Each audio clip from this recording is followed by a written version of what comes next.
Hi, welcome to Kitchen Sink Dharma. Today I want to talk about shame. Now, shame is one of those words that really needs to be explored a bit and unwrapped a little bit. It can mean slightly different things, and those differences are actually very important. So there's shame and there's shame. And I want to talk about Buddhist ethics, but also maybe touch a little bit on modern psychology. So let's start with our desire to look good in the eyes of others. Our overwhelming preoccupation with how other people see us. Because most of us invest a lot of energy in hiding the parts of us that we don't like from the world. And there's reasons for this, there's evolutionary explanations for this. Going back to the days when we had to be accepted by the tribe in order to survive. This is what we did, you could say it's natural. But it's left us a gift, it's left us with one of the most pervasive sources of tension and unhappiness that there is. And actually we can also invest a lot into hiding those parts of ourselves that we don't like from ourselves. And again, this is a very natural, universal tendency, something that we hardly notice. But shame itself can be very destructive, and you should never underestimate the effects of it. Acute shame is much more than just a feeling. It affects the whole body, and our bodies actually interpret it as a crisis, because it operates at a very primitive level. And it's way below the level and the reach of rational thinking. And it actually activates the parts of the brain that we sometimes talk about as the reptilian brain, the more primitive brain. It can put us into fight or flight mode. And we do learn to manage that, as adults especially, we learn to manage that, we manage to smooth it over to some extent. But still it can be surprisingly powerful when we feel exposed. It can make us feel worthless and small, and it's intensely unpleasant, it's intensely painful and uncomfortable. And sometimes it goes hand in hand with a kind of self-protective rage. So for example, if we perceive that someone's made us look stupid, whether or not that perception is true and accurate, our sense of shame can kick in, and it can show itself in the form of anger. So anger and withdrawal are very common defenses against shame.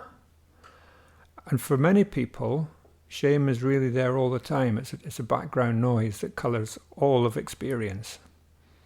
And if anybody suffers from chronic shame, that can often come out in the form of a very negative self-view and an inability to receive praise. And it can also result in a kind of perfectionism. So shame can be a really isolating experience. And the really difficult thing about it is it can become a default setting. And when this happens, it can be very hard to imagine anything beyond shame. And not only that, but it can actually compound itself. You can end up feeling shame for feeling shame. So it goes on. There's a great deal at stake here. But when you look at the early Buddhist teachings on the surface, it looks as though we're actually being encouraged to feel shame. And in some traditional translations, you'll read something like this. It'll say something like, one should be possessed of shame and fear of wrongdoing. Now, there's problems with the translation of the early Buddhist texts. A lot of the original translations of the Pali text were done in Victorian times, and there were Christian concepts often superimposed on top of Buddhist ideas. So the word that's translated as shame, which is hiri, H-I-R-I, it was described as shame or disgust with evil. And this understanding of hiri for me fails on a number of levels. So firstly, Buddhist psychology doesn't really embrace the whole concept of evil. It doesn't really come into it. Secondly, Buddhist psychology doesn't actually encourage disgust. But more importantly, maybe phrases like disgust with evil just fail to convey something that's very important, an important distinction. And it's the difference between feeling like I made a mistake and I am a mistake. So that's the difference between accountability and shame. So the word hiri refers to the process of reflection if we have a strongly held ethical belief and we fall short of it. It's much closer to accountability than shame. So here's a small example. Fairly recently I had to call the insurance company because they'd automatically renewed my house insurance, and I hadn't wanted them to renew it. And I thought I had longer than I did to cancel it. And I was a bit irritable with the call centre worker because, well, he said I'd called the wrong number and even though it was a number on the website, and so on and so on. It wasn't his fault, and afterwards I felt bad for being snappy, because this was just someone trying to do his job. And there was no way for me to call him back and apologise, because you never get the same person twice.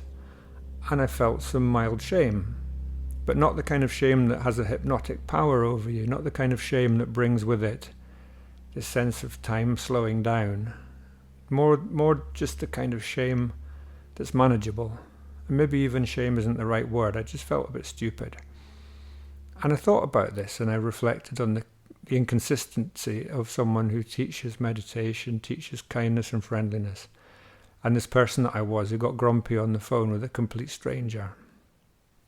Now, in Buddhist psychology and ethics, we're encouraged to reflect on skillful and unskillful actions, and we're encouraged to discern which actions lead to suffering and which ones lead to peace and freedom.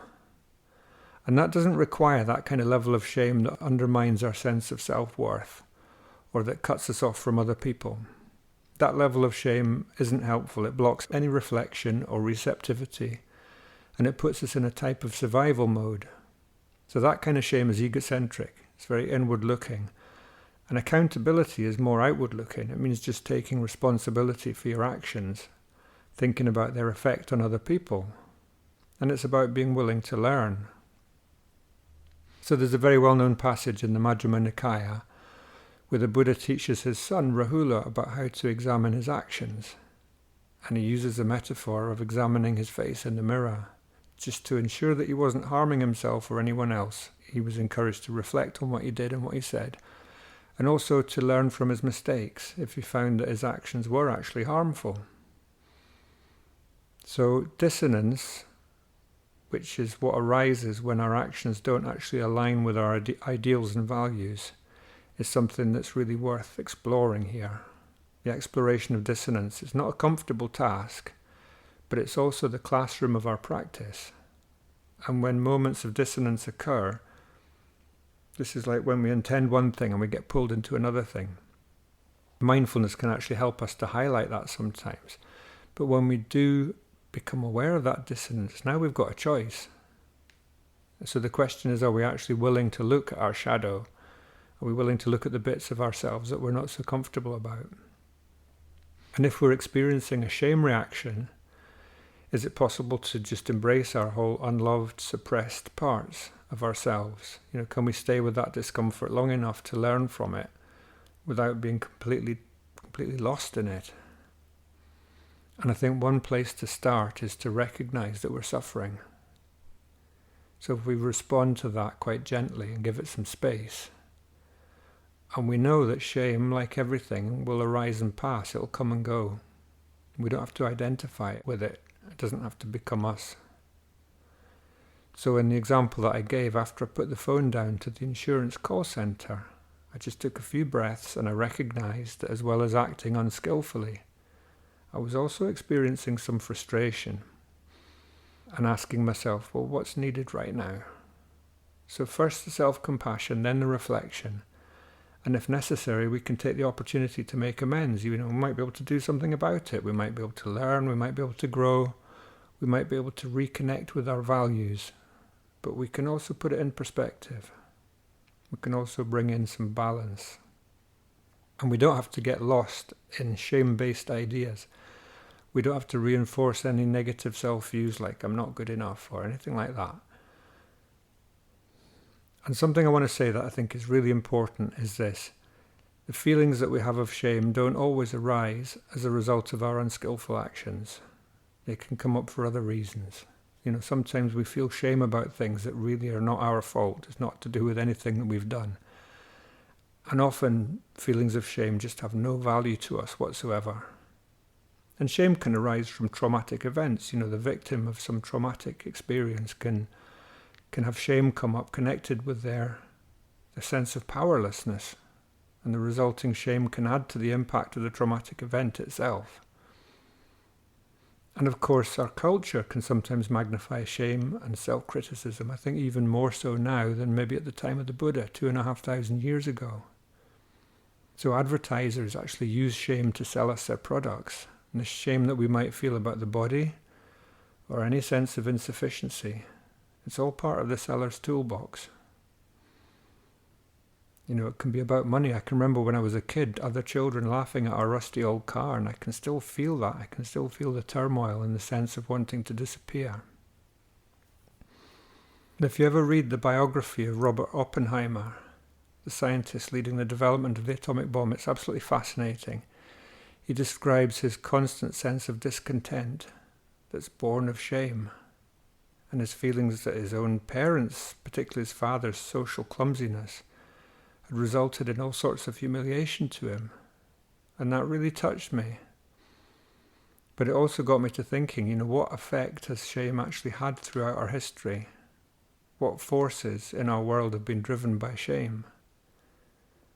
And there's actually a number of researchers, I think James Gilligan is one, Chris Poulsen, who've actually placed shame as the primary cause of all violence.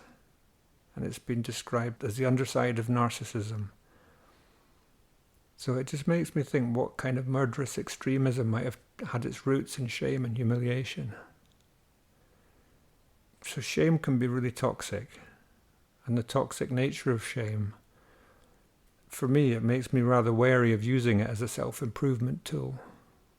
And if you're going to work with a sense of shame or reflect on your actions when you feel shame, when you feel you've fallen short, then that's fine, that can be really helpful, but do be aware of the pitfalls, because shame can sometimes be lacking in any usefulness whatsoever.